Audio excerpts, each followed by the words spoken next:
BJP ಅಭ್ಯರ್ಥಿಗಳ ಮೊದಲ ಪಟ್ಟಿ ಬಿಡುಗಡೆಯಾಗುತ್ತಿರುವ ಹಿನ್ನೆಲೆಯಲ್ಲಿ ತುಮಕೂರಿನ ಸಿದ್ಧಗಂಗಾ ಮಠಕ್ಕೆ ಸಚಿವ ವಿ ಸೋಮಣ್ಣ ದಿಢೀರನೆ ಭೇಟಿ ನೀಡಿ ಶ್ರೀ ಶಿವಕುಮಾರ ಸ್ವಾಮೀಜಿಗಳ ಗದ್ದುಗೆಗೆ ನಮಿಸಿ ವಿಶೇಷ ಪೂಜೆ ಸಲ್ಲಿಸಿದರು. ಸೋಮಣ್ಣ ಅವರ ಜೊತೆ ಸಂಸದ ಜಿಎಸ್ ಬಸವರಾಜು, ಶಾಸಕ ಜ್ಯೋತಿ ಗಣೇಶ್, ಜಿಲ್ಲಾಧ್ಯಕ್ಷ ರವಿಶಂಕರ್ ಹೆಬ್ಬಾಕ ಸೇರಿದಂತೆ ಹಲವು ಬಿಜೆಪಿ ನಾಯಕರು ಹಾಜರಿದ್ದರು. ನಂತರ ಪತ್ರಕರ್ತರೊಂದಿಗೆ ಮಾತನಾಡಿದ ಅವರು, ಶಿವಕುಮಾರ ಮಹಾಸ್ವಾಮಿಗಳು ರಾಷ್ಟ್ರ ಕಂಡ ಮಹಾ ತಪಸ್ವಿಗರು, ಅನ್ನದಾತರು, ವಿದ್ಯಾದಾನಿಗಳು.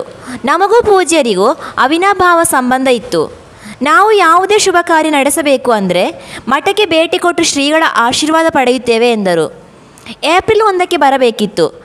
ನೀತಿ ಸಂಹಿತೆ ಜಾರಿ ಇದ್ದ ಕಾರಣ ಬರೋಕ್ಕೆ ಆಗಿರಲಿಲ್ಲ. ಭಗವಂತ ಎಲ್ಲಿದ್ದಾನೆ ಅಂತ ಹುಡುಕಿಕೊಂಡು ಹೋದ ಅಂದರೆ ಅದು ಇಲ್ಲೇ. ಭಗವಂತ ಪೂಜೆ ಮಾಡಿದರೆ ಅನೇಕ ಪವಾಡ ಆಗುತ್ತೆ ಅನ್ನೋದಕ್ಕೆ ಇದೇ ಕಾರಣ ಎಂದರು. ನಮ್ಮೆಲ್ಲರ ಆರಾಧ್ಯ ದೈವ ನಡೆದಾಡುವ ದೇವರು ಶಿವಕುಮಾರ ಮಹಾಸ್ವಾಮಿಗಳವರು ಈ ರಾಷ್ಟ್ರ ಕಂಡ ಒಬ್ಬ ಮಹಾತಪಸ್ವಿಗಳು. ಕೋಟ್ಯಾಂತರ ಜನ ಎಲ್ಲ ವರ್ಗದವರಿಗೂ ಕೂಡ ಅನ್ನದಾಸೋಹವನ್ನು, ವಿದ್ಯಾದಾನವನ್ನು ಮಾಡಿ ಮುಖ್ಯವಾಹಿನಿಗೆ ತಂದಂಥವು. ನಮಗೂ ಪೂಜ್ಯರಿಗೂ ಸುಮಾರು ವರ್ಷದ ಅವಿನಾಭಾವ ಸಂಬಂಧ.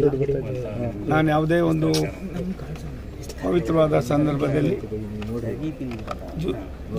ಏಪ್ರಿಲ್ 1ನೇ ತಾರೀಕು ಬರಬೇಕಾಗಿತ್ತು. ನನ್ನ ಕ್ಷೇತ್ರದಲ್ಲೇ ಕಾರ್ಯಕ್ರಮ ಇದ್ದಕ್ಕೆ ಮತ್ತು ನೀತಿ ಸಂಹಿತೆ ಜಾಸ್ತಿ ಇದ್ದಿದ್ದರಿಂದ ಅದು ಬಂದಿರಲಿಲ್ಲ. ಅದಾದಮೇಲೆ ಇವತ್ತು ಬಂದು ಪೂಜ್ಯರ ಗದ್ದುಗೆಗೆ ಪೂಜೆ ಮಾಡಿ ಹೋಗ್ತಾಯಿದ್ದೀವಿ. ಹಿರಿಯರಾದ ಬಸವರಾಜಣ್ಣ ಅವರು ನಮ್ಮೆಲ್ಲರಿಗೂ ನಾಯಕರು, ನಮ್ಮ ಜಿಲ್ಲಾಧ್ಯಕ್ಷರು, ನಮ್ಮ ಶಾಸಕರು ಎಲ್ಲರೂ ಇದ್ದೀವಿ. ಒಂದು ಭಗವಂತ ಎಲ್ಲಿದ್ದಾನೆ ಅಂತ ಹುಡುಕೊಂಡು ಹೋದರೆ ಸಿಗೋಲ್ಲ. ನಮ್ಮ ಭಗವಂತನನ್ನು ನಿಷ್ಕಲ್ಮಸವಾಗಿ ಯಾರು ಪೂಜೆ ಮಾಡ್ತಾರೋ ಅವರೆಲ್ಲರಿಗೂ ಅವನ ಪ್ರೇರಣೆ ಆಗ್ತಾಯಿದೆ ಅನ್ನೋದಕ್ಕೆ ಅನೇಕ ಪವಾಡಗಳನ್ನು ನಾನು ಅನುಭವಿಸಿದ್ದೇನೆ.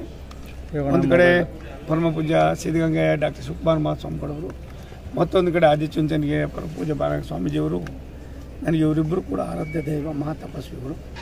ಹಾಗಾಗಿ ಮಠಕ್ಕೂ ನಾವು ಬರೋದಕ್ಕೂ ಸಂಬಂಧ ಅಂದರೆ ಭಕ್ತನಿಗೂ ಗುರುಗಳು ಇರತಕ್ಕಂಥ ಒಂದು ಅವಿನಾಭಾವ ಸಂಬಂಧ. ಅದಕ್ಕೋಸ್ಕರ ಬಂದು ಪೂಜೆ ಮಾಡಿ ಹೋಗ್ತಾ ಇದ್ದೀವಿ. ಸರ್, ಟಿಕೆಟ್ ಕನ್ಫರ್ಮ್ ಆಯ್ತು, ಫೈನಲ್ ಆಯ್ತು ಸರ್. ಗುಬ್ಬಿ ಕ್ಷೇತ್ರಕ್ಕೆ ನಿಮ್ಮ ಪುತ್ರ ಅವರ ಹೆಸರು ಕೇಳಿ ಒಂದು ಕನ್ಫರ್ಮ್ ಮಾಡೋಕ್ಕೆ ನಾನು ಹೈಕಮಾಂಡ್ ಅಲ್ಲ, ರಾಷ್ಟ್ರೀಯ ಅಧ್ಯಕ್ಷನೂ ಅಲ್ಲ, ರಾಜ್ಯಾಧ್ಯಕ್ಷನೂ ಅಲ್ಲ. ಕೇಳೋದು ಕೊಡೋದು ಮತ್ತೊಂದು ಮಗದೊಂದು ವರಿಷ್ಠ ಬಿಟ್ಟಂಥ ವಿಚಾರ. ಹಾಗಾಗಿ ಯಾರಿಗಾರು ಒಬ್ಬರು ಕೊಡಬೇಕಾಯ್ತದೆ. ಕೊಡುವಾಗ ಅರ್ಹತೆ ಇರ್ತಕ್ಕಂಥವ್ರಿಗೆ ಯಾರಿಗಾರು ಕೊಡೋದು. ನಮ್ಮ ಮಗನಿಗೆ ಕೊಟ್ಟರೆ ಕೆಲಸ ಮಾಡ್ತೇನೆ, ಹೋರಾಟ ಮಾಡ್ತೇನೆ, ಮತ್ತೊಂದು ಮಾಡ್ತಾರೆ. ಕಾರ್ಯಕರ್ತರು, ಪಕ್ಷದ ಮುಖಂಡರೆಲ್ಲ ಸೇರಿ ಮಾಡ್ತಾರೆ.